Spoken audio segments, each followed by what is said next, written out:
bien, chers frères, celui qui mange ma chair et boit mon sang a la vie éternelle. Moi, je suis le pain vivant qui est descendu du ciel, nous dit Jésus dans l'évangile de ce dimanche au cours duquel nous fêtons la fête de Dieu, la fête du Saint-Sacrement du corps et du sang du Christ. Mes chers amis, Jésus insiste lourdement, il pratique ce que j'appellerais la martothérapie, puisqu'il dit plein de fois « Je suis le pain vivant, qui mange ma chair et boit mon sang aura la vie éternelle. Celui qui ne mange pas ma chair, ne boit pas mon sang, n'aura pas la vie, etc. etc. » Au moins 8 fois dans le texte que nous venons d'entendre à l'instant de l'Évangile. C'est comme s'il disait « Vous ne comprenez pas, ça n'a pas beaucoup d'importance, il faut que vous accueilliez. » Car c'est un mystère, et un mystère, on ne peut pas saisir le mystère dans sa profondeur. Il nous dépasse de manière infinie, puisqu'il concerne Dieu lui-même. Effectivement,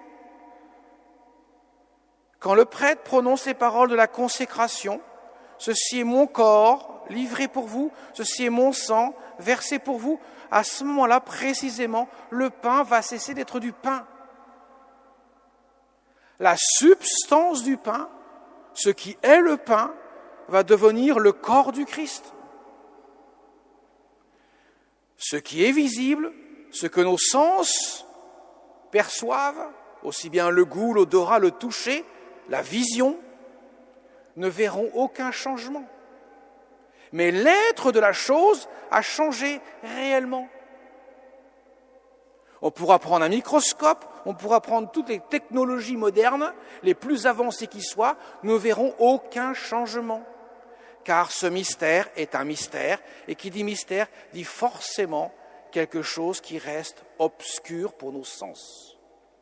Car il touche le divin Dieu.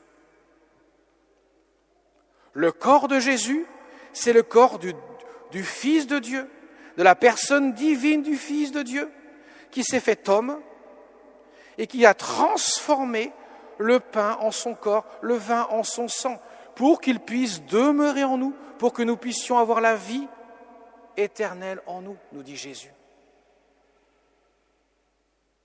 Ainsi, nous ne pouvons pas rejoindre ce mystère-là sans la foi. Voilà pourquoi, après la consécration, le prêtre dit « Il est grand le mystère de la foi, proclamons le mystère de la foi ». Car seule la foi permet de rejoindre ce qui est absolument impalpable par nos sens, ce qui demeure profondément obscur à nos sens. Et même notre intelligence n'y saisit que peu de choses. Car il n'y a absolument rien de comparable sur terre. Ce qu'il peut y avoir de comparable, mais à l'envers, c'est que lorsque nous naissons dans le sein de notre mère, nous sommes gros comme 3 fois rien, un petit embryon. Et si on prenait une photo à ce moment-là de l'embryon que nous sommes, que nous étions, une photo aujourd'hui à l'âge que nous sommes, et une photo dans 30 ou 40 ans, nous dirions finalement c'est pas la même personne. Et pourtant c'est bien la même personne. L'être n'a pas changé en quoi que ce soit, mais ce qui est visible a profondément changé. Car qu'est-ce qu'il y a comme différence entre un embryon et nous-mêmes aujourd'hui ? Vous me l'accorderez. C'est donc une démonstration à l'envers de ce qui peut exister. La substance, c'est l'être de la chose, et parfois on ne la voit pas. Pour le corps du Christ, c'est le seul cas, et le sang du Christ. Alors Jésus a voulu donner son corps et son sang en nourriture, pour une bonne raison, il le dit, pour que nous puissions avoir la vie éternelle, pour que nous puissions nourrir notre foi. Ce n'est pas un aliment pour nourrir notre corps, c'est un aliment pour nourrir notre foi, pour que Dieu puisse demeurer en nous. Il a choisi les sacrements qui sont des signes sensibles, sensoriels pourrait-on dire, que nos sens perçoivent, mais qui nous donnent une grâce particulière attribuée à ce mystère même que nous célébrons. Et en l'occurrence, le sacrement de l'Eucharistie est non seulement un sacrement qui donne la grâce, mais c'est en plus un sacrement qui donne Dieu lui-même. puisque Dieu est là, sur l'autel, lorsque le prêtre prononce les paroles de la consécration.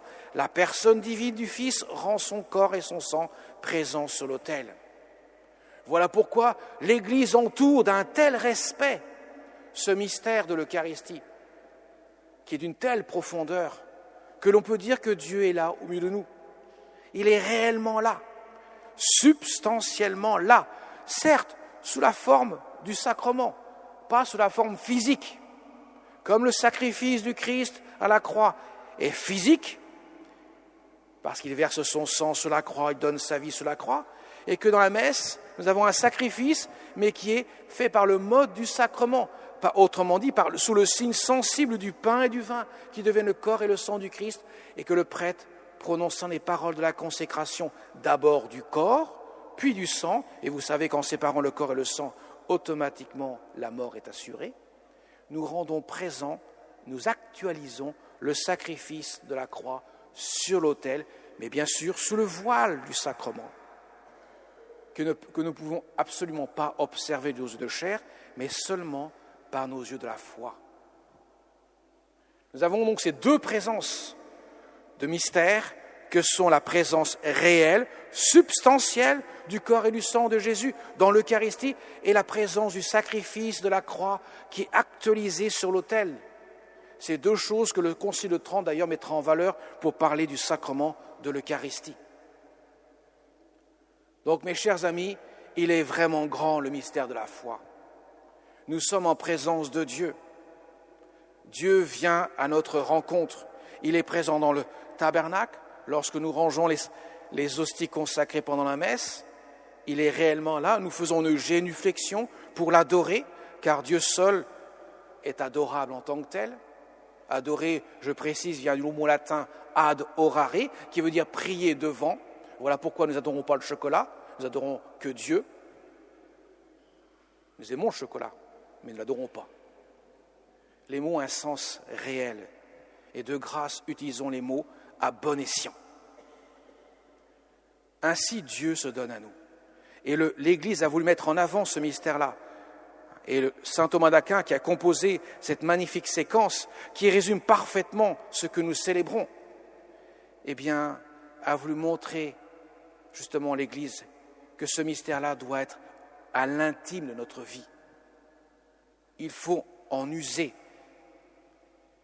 Voilà pourquoi l'Église nous demande de venir constamment, chaque semaine, à la source même de cette eau vive qui vient nous désaltérer en profondeur.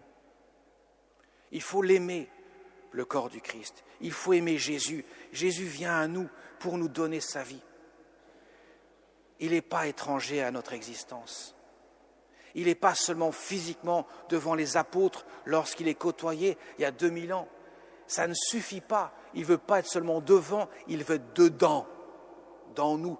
Je veux demeurer en vous pour que vous puissiez demeurer en moi, nous dit Jésus dans l'évangile de Saint Jean.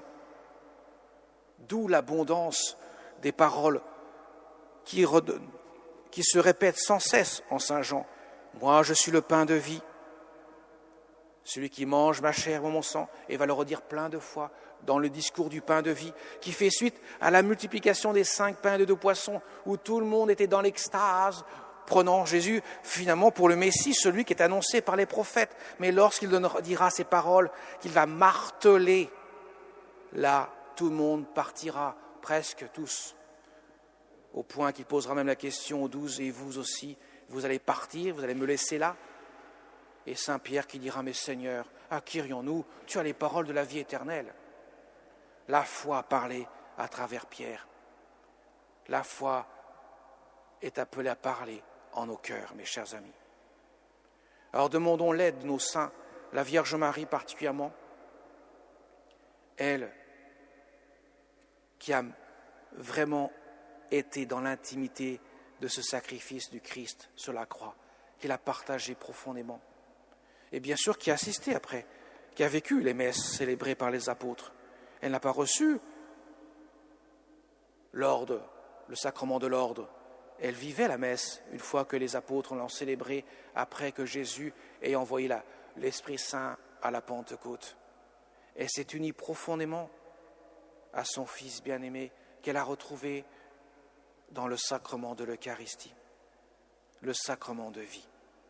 Alors demandons-lui à notre Mère du ciel de venir sans cesse nous aider à puiser à cette source vive de la foi, pour que nous puissions grandir dans la sainteté, car elle est le sacrement par excellence de la sainteté. Amen.